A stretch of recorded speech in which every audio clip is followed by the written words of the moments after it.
a really special guest today, which is Noah Geisel, and he's at Senior G on Twitter. And we're going to talk about motivating our learners with digital badges. So first, I want to say hi to Noah. How are you? It's great to see you. Hey, Shelly, always awesome to hang with you anytime I get the chance. And I know, okay, so we have, you're going to be hosting Badge Chat K-12, which you founded in a little bit. And I wanted to catch up with you real quick because you're the one who first kind of inspired me about, how we can motivate learners with digital badges. And I had always used them with teachers. And so I know, and also you taught me the difference between micro-credentials and digital badging. So for our listeners who are new to this term micro-credential and even digital badging, can you kind of explain, how both go hand in hand and the difference? Absolutely. And going back to the Badge Chat K-12 hashtag, give credit where it's due. Shelly was also a co-founder of that along with Sarah Thomas at Sarah Duh Teacher. At One Wheel Joe, Joseph Dillon, and at Senora Spanglish, Laura Sexton.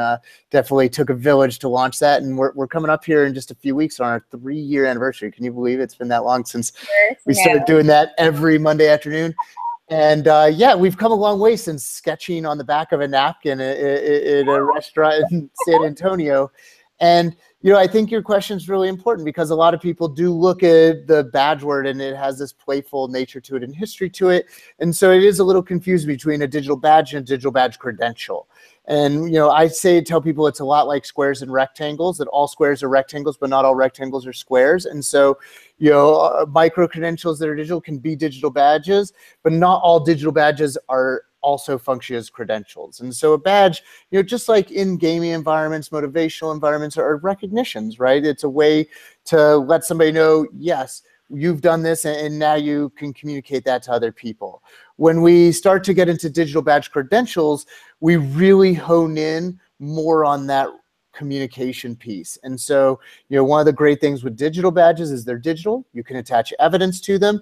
And so all of a sudden, we start to have this communication tool to tell mom and dad, to tell other next year's teachers as you matriculate up, to tell potential employers and colleges, not only have I demonstrated this skill, but you don't have to take my teacher's word for it. Here's an artifact attached as evidence for why I received this credential. Oh, that's really interesting you say that. And what kind of artifacts could they have attached to this credential? And what does this, those who have never even seen one, what does it look like, this credential, like on a digital platform? Like where could they see these kind of credentials? Where can, students keep these, and also like, what do they look like? So many awesome questions there to unpack. And the first thing I'd say is that, even though we're now, coming up on 5 years into this space, we're probably still at the tip of the iceberg for where it's going. So anybody who, is hearing as an educator diving into this space, sentences that start with you can, or even worse, you can't, or you should, or you shouldn't, or you have to, like maybe don't pay as much attention to those people, that we're too early on to be speaking absolutisms. Give yourself permission to be wild, get crazy, and try new things. Some best practices that are emerging is that, depending on which platform you use to issue digital badges, you're going to be able to attach those evidence artifacts that we talked about. And so, in most cases, that's going to be anything you can attach to an email. You can bake into a badge. And so anyone, when you then go share that badge out, anyone's going to be able to click on that badge and see who issued it, who endorses it, if there's any endorsers, as well as click to actually see the evidence. And so that could be a Word document, a Google Doc, a YouTube video, a PowerPoint, a Prezi, a testimonial from the teacher herself. Really, without putting any fences around a teacher's creativity, it's kind of limited only by your own imagination. Okay, that's great. And what's the difference? I know a lot of teachers who may have seen and I would say they're like, I've seen them described as insignias. I say they look somewhat like a Girl Scouts patch or something, but it's on a digital picture that looks that small.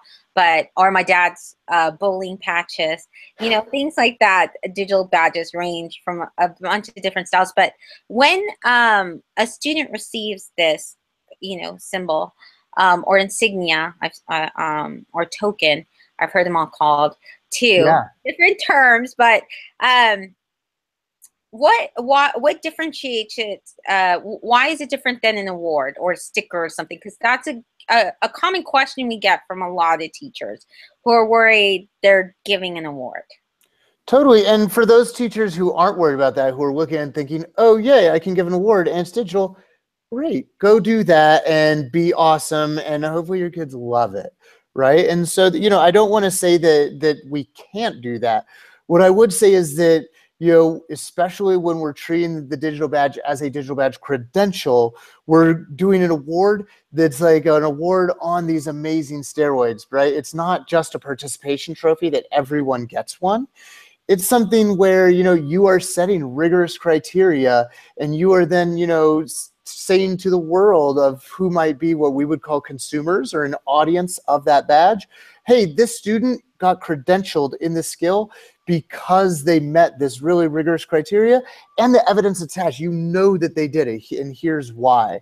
And so, you know, an example would be, you know, for when I wanted to be a babysitter or a lifeguard, you know, you had to go get a Red Cross first aid and CPR certification, right?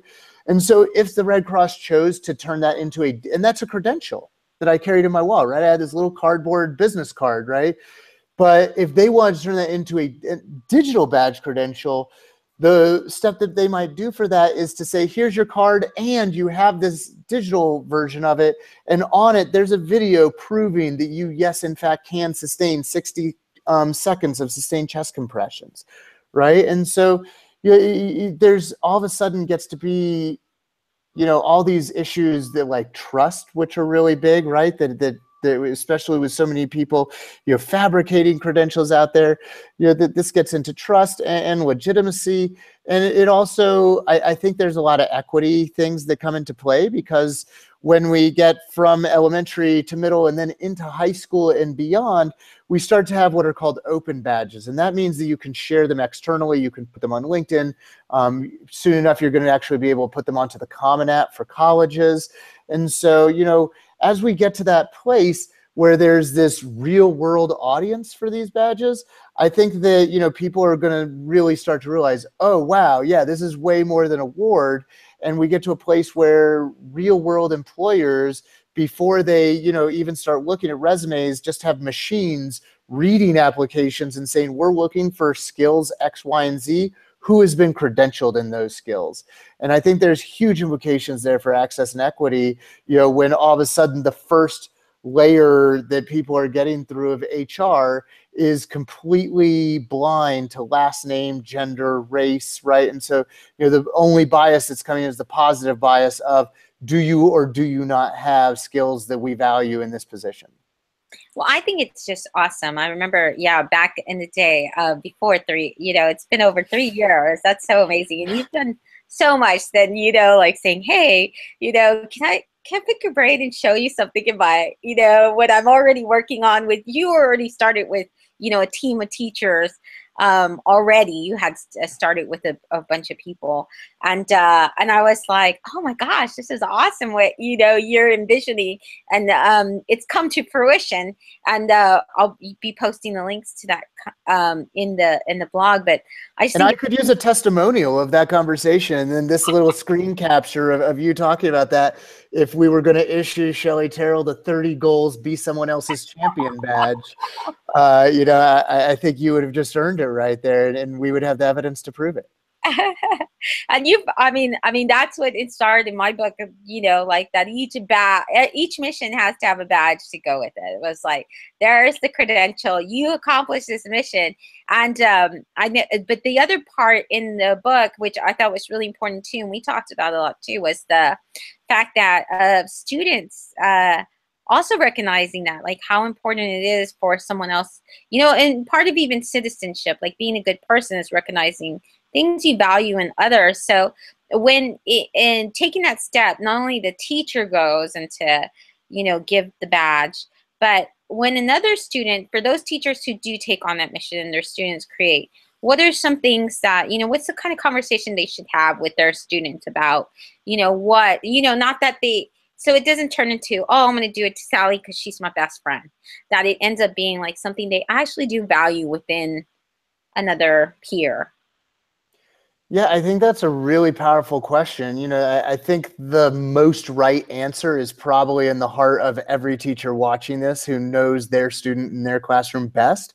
Just kind of some guidelines that you might be able to offer on that is, as we, by the time this podcast comes out and is on the blog, and the book is, on the New York Times bestseller list, and, Shelley's on the Today Show and Good Morning America, that all of a sudden, teachers, you're involving your students, not just in the, Senor Geisel's period 1 EdTech mission badge, right? But you're a part of something bigger, right? And so doing badges at the classroom level, awesome, do it. That's amazing. Great way to start to build culture and motivate your students. And when you are tying into something that's part of a larger ecosystem, especially when you can hitch your horse to, card to the Shelley Terrell horse, and say, hey, this is part, this is a badge that's, part of this bigger ecosystem that's recognized worldwide, right? This is a badge you're one day going to be able to show when you're applying for a job at Tesla or at Google, because Elon Musk values badges that are endorsed by Shelley Terrell. And so, I think that's, and it sounds, kind of hyperbolic. And at the same time, I really do think that's where this is going, because what we're talking about is not some, K-12 flavor of the week fix that the real world did not ask for. This is already happening on a very large scale in the real world. And education just happens to be playing catch up in real time at the same time that it's happening in the real world. So large companies, with hundreds of thousands of employees, and with billions of dollars of revenue, like Salesforce and IBM, are doing this internally with their employees. Salesforce has issued millions of badges now, IBM hundreds of thousands of badges, and creating heat maps of their talent globally inside of IBM. So when they have a project, they're not looking for the right person. They're typing into their system the skill sets they need and finding those people. And so when we're starting that in our 3rd, 5th, 9th grade classrooms and, on these EdTech missions, getting them used to this culture of being credentialed for the awesome that you do, right? You're all of a sudden equipping your students to be ahead when they enter a real world situation that's already, speaking this language of, how do we notice, name, recognize, and credential skills that go beyond stuff that just frankly our transcripts, our ACT scores, our GPA just don't do a job communicating. Right. And I'm so glad you mentioned all of that, because I think that's so powerful to end this kind of on, because you bring in the point that, this isn't something we're just doing in K-12. And that's what I really loved when you sat down with me, is that you've always seen the bigger picture, like how this impacts students in their future, and how, and I remember you telling me stories like, the kid that, maybe doesn't ever get the good grades or ever get recognized for anything, but they, because maybe they just have behavior records or all these other insignias or things that are attached to them, but with the credential, like a micro credential or a badging, they've shown some skills that isn't based on like, these kind of systems that, kind of punish kids sometimes and troll them. But with badging, they have an opportunity to go beyond. They can get internships. They can, show people the things that nobody ever gets to say, hey, you're really good at leadership, or you're really, okay, maybe this is the most talkative kid, but he's really great at public speaking. Like, this kid's just amazing. Interpersonal communication, collaboration, exactly. Interaction, awareness, leadership, research, troubleshooting. Every child is going to shine in different places, and where they shine probably aligns with your state standards, just in ways that aren't showing up right now in the ways that we currently communicate, how students are awesome as learners and achievers. And with digital badge credentials, we really open up whole new possibilities to recognize our learners' assets and then open up doors of opportunities for them. Absolutely. So thank you so much for sharing your time with me. I know you're really busy. So Thank you. To talk to you, and I know I will see you somewhere again this year doing something amazing and great and passionate like you are. So thank you so much. Huge virtual hug to you. Virtual hug to you, Shelly, and anybody can reach out for anything bad anytime at Senior G on the Twitter, medium.com/@SeniorG. Lots of blogs about badging and our weekly. It's a great blog. I love it. It's like the future, everything that consider about the future and the skills that their students need. They always saying future ready. Yours is a future ready blog. I'm trying, man. I'm trying. And you know, our Twitter chat is really for folks who are deep in the weeds and world famous experts in the badge space, as well as people who are joining the chat saying, hey, everybody, what is a badge? You know, and we run the gamut, and it is, of all the Twitter chats out there, you know, it is one of the most inviting, empathetic, supportive, you know, chat communities. And so if you're ever curious, hop on. Even if you just lurk, you get a badge for this chat. We value lurking. Thank you again. Thank you, Shelly. Have a great afternoon, everybody.